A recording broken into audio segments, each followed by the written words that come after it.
የአፍሪካ ቀንዱ ትኩሳት እንደቀጠለ ነው። በሱዳን የሁለቱ ጦር መኮንኖች ግጭት አይሎ ቀጥሏል። በሶማሊያ ከፌዴራል መንግስቱና ከክልል ኃይሎች ባሻገር ሸባብና በቪላ ሞቃዲሾ መካከል ያለው መካረር በእጅጉ አይሏል።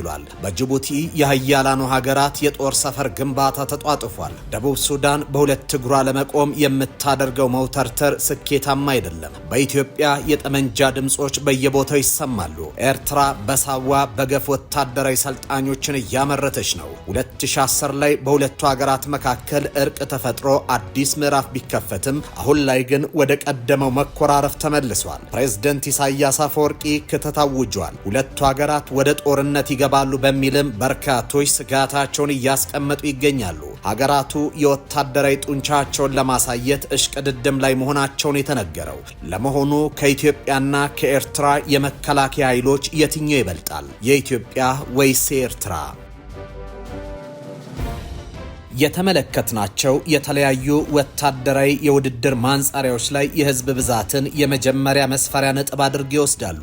በዚህ መሰረትም ኢትዮጵያ 120 ሚሊዮን ህዝብ ያላት ሲሆን ኤርትራ ደግሞ 10 ሚሊዮን ህዝብ መኖሪያ ናት። ከዚህ አጠቃላይ ቁጥር ውስጥ ኢትዮጵያ 33.8 ሚሊዮን ህዝብ ብቁ የሆነ ወታደራዊ ግልጋሎትን ሊሰጥ የሚችል ሲሆን በኤርትራ ግን 1.2 ሚሊዮን ህዝብ ይህም ማድረግ ይችላል። በዚህ ልኬት ኢትዮጵያ ፍጹም ብልጫ አላት። ነገር ግን የሰለጠነ ወታደራዊ ኃይልን ስንመለከት ኢትዮጵያ 200,000 ስልጡን ወታደሮች ሲኖሯት ኤርትራ 375,000 ወታደሮች አሏት። በስራ ላይ ያለውን የወታደራዊ ቁጥርም ስንመለከት ኤርትራ 175,000 ኢትዮጵያ ደግሞ 150,000 ወታደሮችን ይዛለች። በዚህ ልኬት ኤርትራ የተሻለች ናት። የዓለም አቀፍ ደረጃዎችን እንመልከት። የኢትዮጵያ ጦር በ2019 ግሎባል ፋየር ፓወር ባወጣው ጥናት መሰረት በዓለም 39ኛ ሲሆን አፍሪካ ደግሞ 6ኛው ነው። ለመረጃዎች ዝግናት የምትባለው ኤርትራ በዓለም 113ኛ ደረጃ ላይ ትገኛለች። የዓለም አቀፍ ደረጃዎችን ስንመለከት የኢትዮጵያ መከላከያ ሰራዊት ከኤርትራቸው ይበልጣል።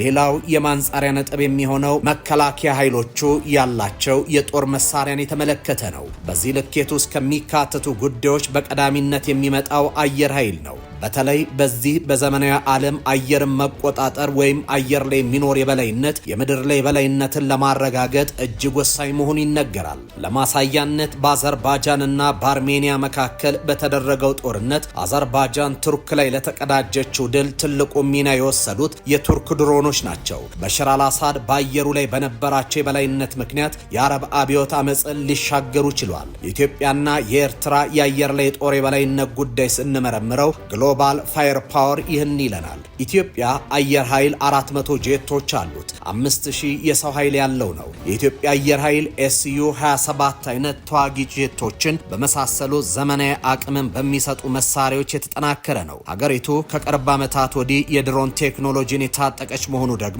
ለአየር ኃይሉ ተጨማሪ ጉልበትን እንደሰጠውን የሚነገረው። ከዚህ በተጨማሪ የኢትዮጵያ አየር ኃይል በዓለም ላይ 35ኛ ደረጃ ላይ ይገኛል። የኤርትራ አየር ኃይል ሚግ 9 የውጊያ ጄቶችን የታጠቀና በኤስዩ 27 የውጊያ ጄቶች የጥንካሬ ድጋፍን የሚያገኝ ነው። ነገር ግን የመለዋወጫ እጥረቶች የኤርትራ ኃይል በብዙ እየፈተነ ያለ ጉዳይ መሆኑን መረጃዎች ያመለክታሉ። በአንጻራዊነት ከሌላው የጦር ክፍሏ ይልቅ የአየር ኃይሏ የተሻለ ነው። ኤርትራ ድሮን ስለመታጠቋ በስፋት ብታስነግርም ዘመናዊ መሆናቸው ግን ዘመናዊ ድሮኖች እንዳልሆኑ በርካቶች ይናገራሉ። በአየር ኃይል ዘርፍ አደረጃጀት፣ የሰው ኃይል ብዛት፣ በጀትና ድሮንን ጨምሮ በጦር አውሮፕላኖች ስብስብ ኢትዮጵያ የተሻለች ናት። ሌላው የማንጻሪያ ነጥብ ሆኖ የሚቀርበው ወታደራዊ በጀት ነው። ወታደራዊ የጦር በጀትን በተመለከተ ኤርትራ ካላት አጠቃላይ ሀገራዊ ምርቷ ለወታደር ኃይሏ የምትመድበው መጠን እጅግ ከፍተኛ ነው። የወታደራዊ ሊቃን አንድ ሀገር ከአጠቃላይ ሀገራዊ ምርቱ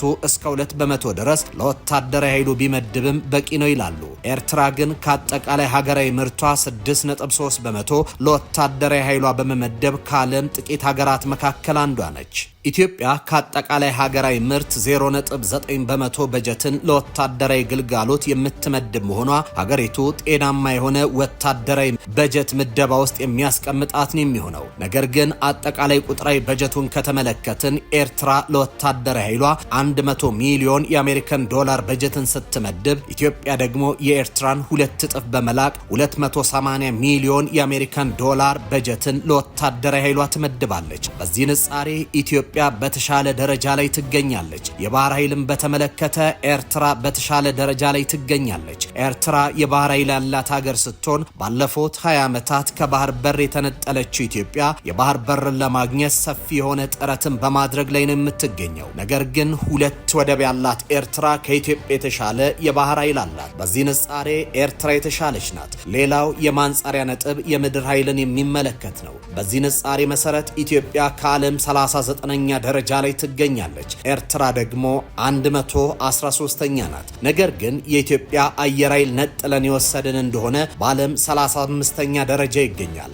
በዚህ ምድብ ውስጥ ከባድ መሳሪያ፣ ታንክ፣ ሚሳኤል፣ የአየር መቃወሚያ፣ ጦር ተሽከርካሪዎችና ተተኳሽን ክምችት የተመለከትናቸው ወታደራዊ ድረገጾች በሙሉ ኢትዮጵያን ከኤርትራ ይልቅ በተሻለ ደረጃ ላይ ያስቀምጧታል። ሌላው ማንጻሪያ የሚሆነው የውጊያ አፈጻጸም ሲሆን ሀገራቱ ከዛሬ ከ26 ዓመት ከተካሄደው ውጊያ ውጪ እርስ በርሳቸውም ሆነ ከጎረቤት ሀገራት ጋር ያደረጉት ውጊያ ስለሌለ ይህንን መለካት አልተቻለም። የጦርነት ወሬዎች አይለው ወጥተዋል። ጠቅላይ ሚኒስትር አብይ የኢትዮጵያ የባህር በር መተንፈሻ ማግኘት አለባት ማለታቸውን ተከትሎ ቀጠናው ታምሷል። ጅቡቲ በጉዳዩ ላይ መነጋገርን አልመርጥም፣ ሀገራቱ እንደቀደመው ጊዜ የጅቡቲ ወደብን እየተጠቀመች መቀጠል አለባት በማለት እየተናገረች ነው። ሶማሊያ ጭራሹንም በዚህ ነገር ላይ ውይይት አልፈልግም ብላለች። ኤርትራ ደግሞ የጦር እንቅስቃሴዎችን እንደጀመረች ነው የታየው። ታዛቢዎች ደግሞ አሁን የኢትዮጵያ መንግስት የባህር በር ስትራቴጂካል ትብብር ሊኖር ይገባል ማለቱ ተቀባይነት ያለው እንዲሁም የሀገርን ልዕልና በማሰብ የሚደገፍ ሐሳብ ነው እያሉ ናቸው። ነገር ግን የባህር በር ጥያቄ በዲፕሎማሲያዊ ብቻ መፈጸም አለበት። ከዚህ ባሻገር ኢትዮጵያ እንደ ሀገር የውስጥ ችግሮቿንም ልትፈታ ይገባታል። ታዛቢዎች በኢትዮጵያ ውስጥ የሚፈጠሩ ግጭቶች መሰረታዊ መንስኤያቸው ድህነት፣ አለመሰልጠን፣ ኋላ ቀርነት ከዛ ባለፈ ደግሞ እንደ ኤርትራ ያሉ ሀገራት ጣልቃ ገብነት ናቸው። ኤርትራ በግብጽ ትደገፋለች።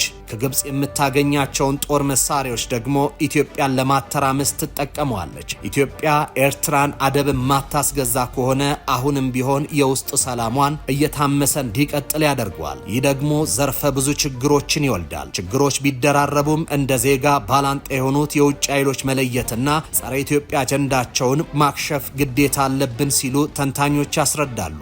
ሆኖም ጦርነት አዋጭ አይደለም። የኢትዮጵያ መንገድም የዲፕሎማሲ ነው። ጦርነትን አይተናል።